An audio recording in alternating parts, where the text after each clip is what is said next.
السلام علیکم ورحمۃ اللہ وبرکاتہ۔ ناظرین، آج کی ویڈیو انتہائی اہم اور ضروری ہے۔ حالیہ گلوبل سموتھ فروٹیلا کے حوالہ سے اپریل کے مہینے کے اندر جس فروٹیلا کا ابھی الحمدللہ آغاز ہوا ہے اور پاک فلسطین فورم سے کور کمیٹی کا جو اجلاس ہوا ہے، اس اجلاس کے اندر کیا کچھ مشاورت ہوئی، روانہ ہونے والے مارچ کی ابتدا کہاں سے ہوگی، کب روانہ ہوگا، اور اس وقت غزہ کے موجودہ حالات کیا ہیں، غزہ اور مسجد اقصی کے اندر جانے کی وجوہات کیا ہیں، سارے حالات کو دیکھ کر اب ہمیں کیا کرنا چاہیے، اگر ہم اس فروٹیلا کی ہیلپ کرنا چاہتے ہیں تو پھر ہمیں کیا کرنا چاہیے، یہ تمام تر سوالات آپ حضرات سنیے سینیٹر مشتاق احمد صاحب کی زبانی۔ بسم اللہ الرحمن الرحیم۔ السلام علیکم ورحمۃ اللہ۔ میں ہوں سینیٹر مشتاق احمد خان، پیٹرن پاک فلسطین فورم، اور میرے ساتھ تشریف رکھتے ہیں وہاج احمد، صدر پاک فلسطین فورم، اور مولانا خطیب الرحمان صاحب، مرکزی رہنما پاک فلسطین فورم۔ آج پاک فلسطین فورم PPF کے کور کمیٹی کا اجلاس ہوا اور پاکستانی مارچ فار غزہ جو تاریخی باب خیبر سے کراچی کے لیے روانہ ہوگا، اس کی نئی تاریخوں کا اعلان ہوا۔ یہ مارچ اب 25 اپریل بروز ہفتہ صبح انشاءاللہ تاریخی باب خیبر سے روانہ ہوگا اور کراچی تک سفر کرے گا، اور کراچی سے اس کا رخ غزہ کی طرف ہوگا، فلسطین کی طرف ہوگا۔ پاکستانی مارچ فار غزہ کی تیاریوں کا جائزہ لیا گیا اور تیاریوں پر اطمینان کا اظہار کیا گیا۔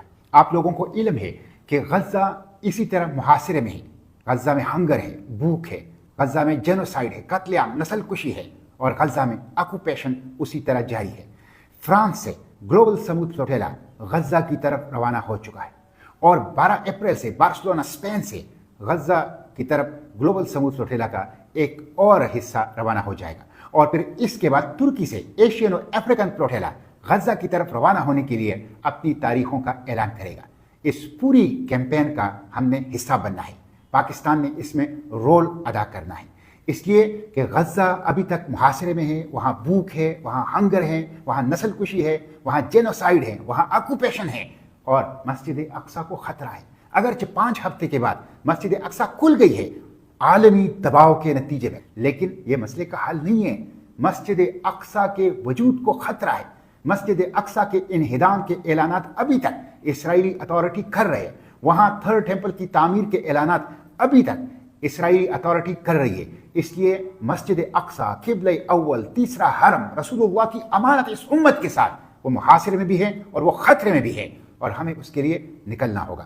پاکستانی مارچ فار غزہ اسی مقصد کے لیے ہے۔ میں آپ لوگوں کو دعوت دیتا ہوں کہ 25 اپریل بروز ہفتہ تاریخی باب خیبر پختونخوا سے پاکستانی مارچ فار غزہ کراچی کی طرف روانہ ہوگا، اس میں شرکت کیجیے۔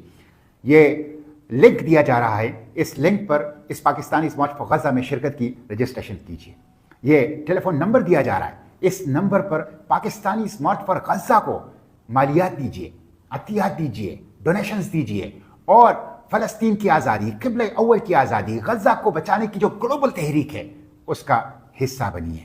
ہمارا یہ عہد ہے، ہمارا یہ اعلان ہے کہ نہر سے باہر تک فلسطین آزاد ہوگا، اور القدس الشریف اس کا دارالحکومت ہوگا۔ Free Palestine, from the river to the sea, Palestine will be must be free انشاءاللہ۔